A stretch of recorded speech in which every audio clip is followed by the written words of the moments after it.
in the cold, unforgiving lands of Mongolia, a young boy stood alone. No army, no power, no future. His name was Temujin. One day, he would become Genghis Khan, the man who built the largest empire in human history. But his story didn't begin with power. It began with betrayal. Temujin was born into a small tribal family in the vast Mongolian steppe. Life there was harsh. Survival depended on strength, loyalty, and sometimes cruelty. When Temujin was just a child, his father, a tribal leader, was poisoned by enemies. And in a single moment, everything changed. Without their leader, the tribe turned against his family. They abandoned them, left them to die in the wilderness. A young boy, his mother, and his siblings, alone in one of the most dangerous places on earth. No food, no protection, no hope. But what no one knew was that this boy would not die. He would rise, and the world would never be the same again. After being abandoned by their tribe, Temujin's family faced a brutal reality. The Mongolian steppe was not a place for the weak. Food was scarce, winters were deadly, and enemies were everywhere. They survived by hunting small animals, collecting wild plants, and fighting hunger every single day. Temujin's mother became the pillar of the family. She taught her children how to survive, how to endure, how to never give up. But survival was not the only challenge. Even within the family, tension began to grow. One day, a conflict over food turned deadly. In a shocking moment, Temujin killed his own half-brother. It was a brutal act, but it revealed something important. Temujin was not just a survivor. He was willing to do whatever it took to gain control. Years later, another tragedy struck. Temujin was captured by a rival tribe. He was chained like a slave, humiliated, and treated as nothing. For most people, this would have been the end. But not for Temujin. One night, under the cover of darkness, he escaped. This moment would change everything, because from that day forward, Temujin was no longer just trying to survive. He was preparing for something greater.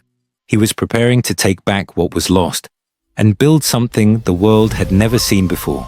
After escaping captivity, Temujin returned to the open lands of Mongolia. But he was no longer the helpless boy who had been abandoned. Now, he had a purpose: to rise, to gain power, and to never be weak again. In the Mongolian steppe, survival was not just about strength. It was about alliances. Temujin understood this better than anyone. He began forming bonds with other tribes. One of his most important allies was a powerful tribal leader named Togrul. Togrul saw potential in the young warrior, and he offered his support. But alliances in the steppe were never permanent. They were fragile, and often built on trust that could break at any moment.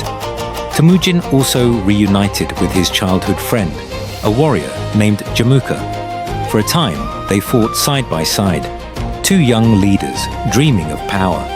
But their visions were different. Jamuka believed in the traditional ways of the Mongol tribes. Temujin believed in something new. He wanted to break the old system. He wanted loyalty based on merit, not bloodline. And this difference would soon turn friendship into rivalry. Still, Temujin continued to grow stronger. He gathered followers, not because of his noble birth, but because of his leadership. He rewarded loyalty. He punished betrayal. And slowly, his name began to spread across the steppe. A new leader was rising. As Temujin's power grew, so did his army. But this was no ordinary army. It was something the world had never seen before. Temujin transformed his followers into highly disciplined warriors. Every soldier was trained to fight on horseback. They were fast, silent, and deadly. The Mongol warriors could travel vast distances in just a few days.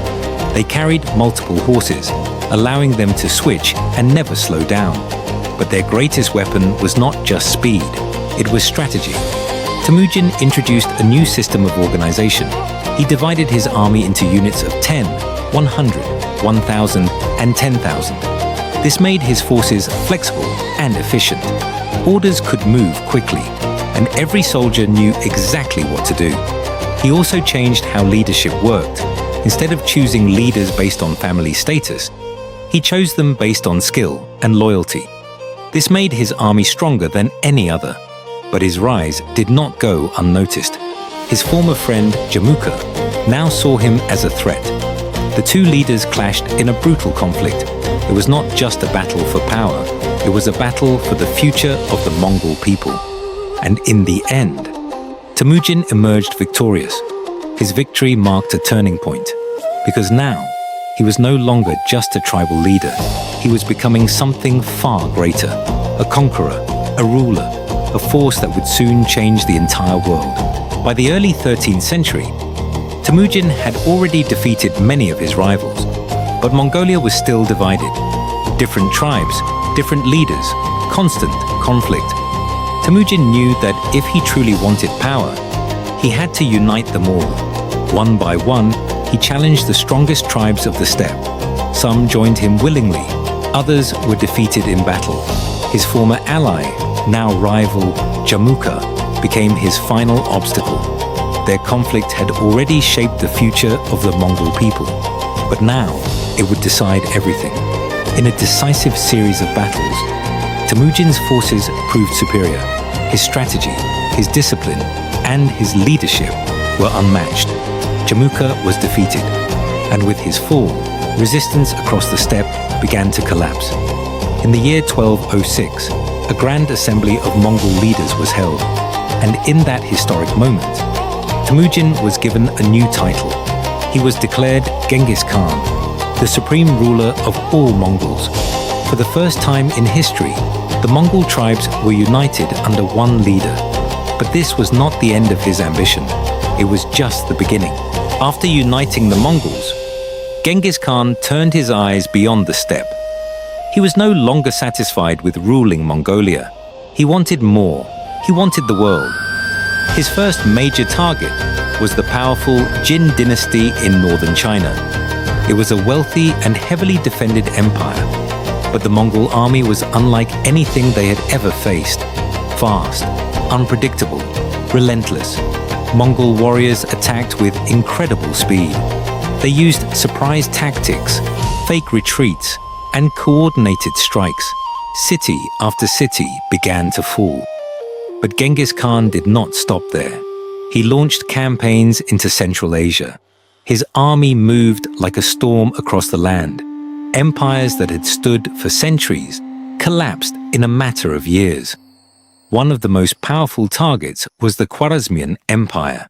At first, Genghis Khan sought trade and peace. But after his envoys were killed, he declared war. What followed was one of the most devastating campaigns in history. Entire cities were destroyed, armies were crushed, and the Mongol Empire expanded at an unstoppable pace. By now, the name Genghis Khan had spread across continents, not just as a ruler, but as a force of fear, a conqueror unlike any the world had ever seen. By the final years of his life, Genghis Khan had achieved something no one had ever done before. His empire stretched across vast lands, from the cold steppes of Mongolia to the cities of China and deep into Central Asia. It became the largest land empire in human history. But what made his empire truly powerful was not just its size, it was how it was controlled.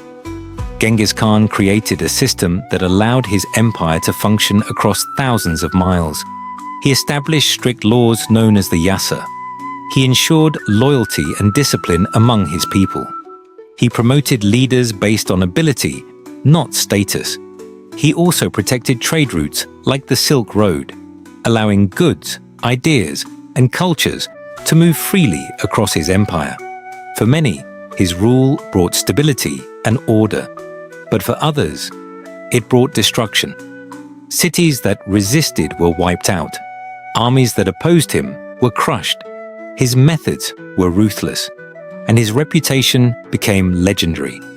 Across continents, people feared his name, because when the Mongol army arrived, there was often no escape. Yet despite the fear, his empire connected the world in ways never seen before. East met west, trade flourished, and history was changed forever. What followed was one of the most devastating campaigns in history. Entire cities were destroyed, armies were crushed, and the Mongol Empire expanded at an unstoppable pace. By now, the name Genghis Khan had spread across continents, not just as a ruler, but as a force of fear, a conqueror unlike any the world had ever seen. In 1227, during a campaign in China, Genghis Khan died.